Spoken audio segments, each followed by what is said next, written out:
어제 있었던 대법원의 파기환송 결정, 민주당은 분주하게 움직였습니다. 이재명 후보 현 상황을 어떻게 풀어갈지, 그리고 어떤 대책을 민주당에선 가지고 있는지 민주당의 박균택 의원 연결해서 자세한 얘기 들어보죠. 박 의원님 나와 계십니까? 예, 안녕하십니까. 박균택입니다. 예, 어제 3심 판결 우선 예상을 못하셨죠?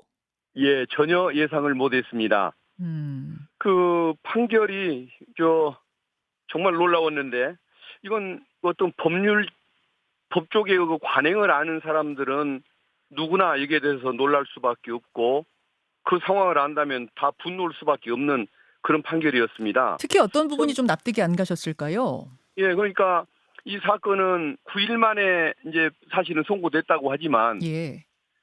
사건이 전원합의체 배당이 되고 이틀 만에 합의가 됐다는 것입니다. 음흠. 그리고 나머지는 판결문 작성 기간이었다는 것 아닙니까? 예. 그러면은 12명의 대법관이 수만 쪽에 이르는 그 사건 기록을 언제 이틀 사이에 읽고 답을 냈다고 볼 수가 있는 걸까요? 그래서 이것은 그야말로 그 대법원장의 지침에 따라서, 그다음에 대법원장의 지침을 받은 연구관이 작성해 놓은 보고서를 토대로 제1야당 그 대선 후보를 표적으로 잡기 위한 이런 어떤 맞춤식 그 판결문을 내렸다라고 볼 수밖에 없는 그런 사안인 것 같습니다. 과연 저는 12명의 대법관들한테 사건 기록은 읽어봤느냐라고 한번 묻고 싶습니다. 이 민주당의 판단은 그러니까 대법원의 대선 개입, 선거 개입이다 이 말씀이신 거군요. 예, 그렇죠. 이제 남들은 이걸 가지고서 뭐 공격하는 쪽에서는 뭐 이재명 후보의 사법 리스크라고 얘기를 하는데, 네. 이것은 국민이 선출해야 할 대통령을 사실상 대법원이 뽑고 싶어하는, 보수 법률가들이 뽑고 싶어한다는 심리를 반영했던 사법 쿠데타라고 저는 생각을 합니다. 사법 쿠데타다. 사법부의 뭐 내란이다 이런 말씀이세요? 예, 그런 거죠. 왜 그러냐면은 그 대한민국 민주공화국의 그 주인이 국민 아닙니까? 예. 또 그 주권을 행사하는 최고의 권한 중에 하나가 대통령의 선출권이라고 볼 수가 있는 것인데, 그 제1야당 민주진영의 그 유력한 후보를 본인들이 낙마를 시켜서 결국은 보수의 뭐 집권을 돕겠다라는 이런 태도가 아니면은 이해할 수가 없는 거기 때문에, 이것은 어떻게 보면은 지난 그 12월 그 3일 윤석열의 어떤 그 내란 범죄에 준하는 사법 쿠데타라고 저는 규정하고 싶습니다. 그렇군요. 민주당의 판단은 이게 상당히 심각한 선거 개입이다 이런 말씀. 다만 그 대법원의 처신이 옳았다고 보는 측에서는, 또 그런 법조인들 측에서는 이렇게 분석을 하더군요. 어떤가 한번 좀 들어봐 주십시오. 그러니까 원래 규정은 1, 2, 3심 6개월, 3개월, 3개월이지만 이 사건의 경우는 1심 2년 2개월, 2심은 4개월 동안 진행되면서 이미 충분한 심리의 시간이 있었고, 그리고 대법원에 주어진 시한이 6월 26일까지인데 전원 합의체 의견이 팽팽하면 뭐 자연히 판결이 지연될 수밖에 없었겠지만, 지금은 그 상황이 아니고 12명 중에 10명의 결론이 일치했다.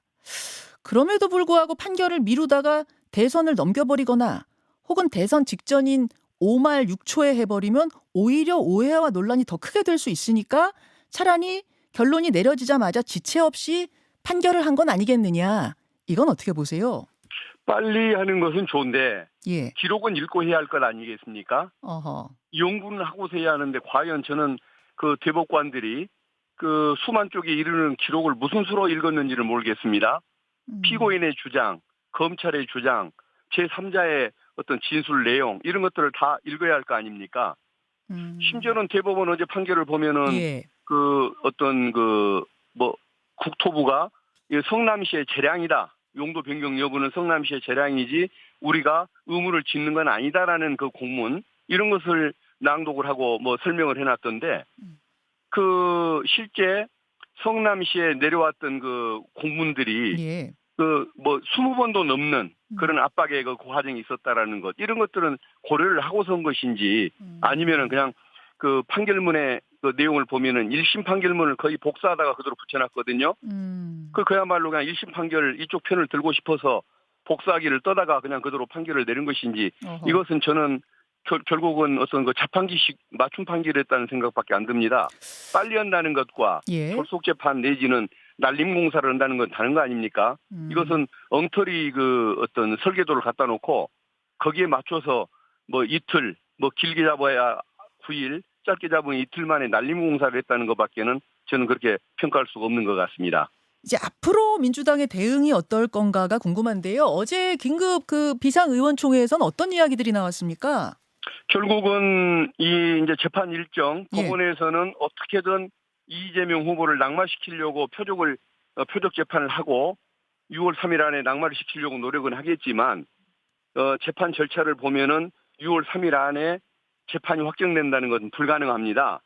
그래서 그 불가능하다는 전제하에 결국은 선택권은 국민이 갖는 것이다. 그래서 이것은 어떤 뭐 진실이 뭐냐의 싸움, 도덕성이 어떠냐의 싸움이 아니고 국민이 선택해야 할 대통령 그 임명권, 예. 선출권을 대법관들이 대신 행사하려고 하는 국민 주권에 대한 침해이기 때문에 이 실상, 이 그 수구 세력들의 그 모의에 해당한다고 볼 수 있는 이 사법구다의 실상을 정확히 알리고 국민들 그 주권자가 주인됨을 확인하는 이런 선거가 돼야 한다는 이런 부분을 좀 알려야 할 필요성 이런 것을 저는 얘기를 좀 했었습니다. 예. 다른 의견들은 뭐 어떤 게 나왔어요? 굉장히 좀 이야기가 분분히 나왔다. 여러 의견들이 나왔다고 들었는데. 예. 이 사안에 관한 분분할 것은 없었습니다. 아, 예. 6월 3일 이전에 예. 재판이 확정되는 것이 가능한 것이냐. 이 부분에 대한 질문이 있었고 6월 3일 이후에 재판이 중단된다는 거. 대선이 끝나고 나면은 그 재판이 중단된다는 것. 이것을 다시 한번 확인하는 그런 회의가 있었던 것입니다. 정청래 법사위원장도 SNS에 어제 글을 올렸어요. 잠깐 그 SNS에 올린 글을 보겠습니다. 국민 여러분 너무 걱정 마십시오. 대법원의 비이성적 폭거를 막겠습니다. 헌법 84조 정신에 맞게 곧 법 개정안 괄호 열고 재판 중지를 법사위에서 통과시키겠습니다. 눈에는 눈, 이에는 입니다. 이렇게 올렸는데 예. 재판 중지라 함은 대통령이 되고 나면 진행되던 재판이 중지된다. 이런 법안을 이제 올려서 통과시키겠다 이런 의미인가요? 예, 그런 취지로 보여집니다. 그러니까 헌법의 그 통설에 의하면 헌법학자들 100%입니다. 이 취지를 다룬 사람들은 교과서를 보면 다 재판이 중단된다고 해석을 하고 있습니다. 그러나 어제 대법원의 그 태도를 보면 거의 재판을 진행해서 대통령에 당선되더라도 떨어뜨리겠다는 이런 의도가 저는 보여지던데 그런 일을 실제 시도한다고 한다면은 이 부분에 대해서는 입법을 통해서 재판은 당연히 중단된다는 헌법학계의 해석을 입법에 담고자 하는 그런 생각을 저는 당연히 가져야 한다고 보는데 아마 정청래 위원장께서 어떤 취지로 그런 말씀했는지 모르겠지만 방향에 있어서는 저와 같지 않을까 싶습니다. 예. 이 헌법 84조에 대한 해석 논란이 이재명 후보가 대통령이 되고 나면 불거질 것 같으니 그 전에 좀 이 법안으로서 깨끗하게 이 부분을 정리를 하고 가겠다는 취지로 들리는데요. 다만 지금 대통령 대행이 여기에 대해서 거부권을 쓰면은 법안은 이게 통과 안 되는 거 아닌가요? 당연히 또 그 한통속처럼 그런 짓을 하려고는 하겠지만은 그걸 못하게 막는 방법도 여전히 연구를 해야겠죠. 어제 그 최상목 부총리에 대한 탄핵도 그런 취지였습니까? 최상목 탄핵이요? 예. 무슨 대법원 판결에 대한 분풀이 아니냐고 얘기하는 분들이 있던데 대법원 판결하고 최상목하고 뭔 상관이 있겠습니까? 한덕수 총리가 사퇴를 했기 때문에 그걸 바톤을 이어받을 최상목 여기가 그것을 대통령 권한 대행을 할 수가 없는 그런 무자격자이기 때문에 그래서 대통령 권한을 행사하게 할 수는 없어서 거기를 탄핵을 하려고 했던 것입니다. 일단 분풀이였다 이거는 완전 오해라는 말씀이시고. 예, 그렇죠. 예. 그 지난 내란 과정에서 보였던 무책임한 태도, 또 그 과정에서 저질렀던 범죄들, 그리고 또 이번에는 또 그 미국 재무부 장관 얘기했던 거 있지 않습니까? 예. 선거를 염두에 두고 한국의 대표들이 어떤 관세 협상 같은 것들을 무역 협상을 서두르는 모습을 보였다고 얘기했지 않습니까? 결국은 자기들 또 대통령 정권 창출하겠다고 지금 나라 팔아먹는 짓을 하려고 하는 것이기 때문에 이완용 같은 행태를 막고자 하는 그런 응징의 차원, 예방의 차원도 있었던 것입니다. 그러면 어젯밤에 원래 하려고 준비하셨던 거예요? 좀 갑작스러운 느낌은 들었어요. 왜냐하면 그동안에도 최성목 탄핵 이야기는 계속 오갔지만 그 카드 쓰지 않고 있다가 갑자기 어젯밤에 긴급 상정이 돼서 통과가 돼서 예, 한독수 씨가 어제 그 사퇴를 했기 때문에 예. 그걸 물려받는 것을 그 날 맞춰서 예방을 하고자 했던 취지입니다. 그렇군요. 그 뭐 국무회의 무력화하려고 지금 한 사람 한 사람 계속 탄핵해 나가지 않겠느냐. 거부권 행사 못하도록 이 부분은 어떻게 보세요? 거기에 대해서는 저희들이 관심을 갖지 않는 주제입니다. 좀 국무회의를 무력화할 수는 없는 것이겠죠. 아무리 많은 죄들을 저질렀고 내란도 막지를 못했고 거부권 행사도 막지 못했고 헌법재판소에 따른 마은혁 재판관 임명에도 반대를 했던 그 정말 공적 책임감이 하나도 없는 내각들이긴 하지만 그래도 또 국민의 안정감을 생각하면 예. 그게 없어질 수는 없는 기관이니까 유지는 시켜야지 그걸 어떻게 저희들이 무력화를 하려고 계획을 갖겠습니까? 알겠습니다. 예. 알겠습니다. 지금 국민의힘과 개혁신당에서는 이렇게 유죄 취지의 파기환송이 내려졌는데도 이재명 후보가 대통령 후보를 계속 고집하면 국민에 대한 모욕이다. 후보 자진 사퇴가 상식이다. 이렇게 입장을 내놨습니다. 어떻게 생각하십니까? 그것은 그 수구 본색을 가진 사람들의 오지랖 넓은 주장인 것 같고 그건 본인들 내란당의 운영이나 잘했으면 좋겠습니다. 이것은 검찰이 제1당 야당 대표를 정치적 사냥감으로 삼아서 표적 수사를 했고 또 대법원이 그 편을 들고 나서서 지금 어떤 사법고사를 꿈꾸는 이 세상에서 사퇴를 할 것이 아니라 끝까지 저항하고 잘 싸워서 국민이 인명권자다, 국민이 주권자다라는 사실을 보여줘야 할 그런 상황인 것이고 다시는 우리 역사에서 국민이 해야 할 일을 가지고 법과 헌법을 농락해 가면서 이상한 행태들을 못 보이게 만드는 계기로 삼아야 한다고 생각을 합니다. 어제 이재명 후보가 요 판결 소식 듣고 했던 발언 저희가 앞서서 들려드렸거든요. 결국은 이제 국민의 선택이다. 요 해석은 그렇게 하면 되는 건가요? 결국은 예.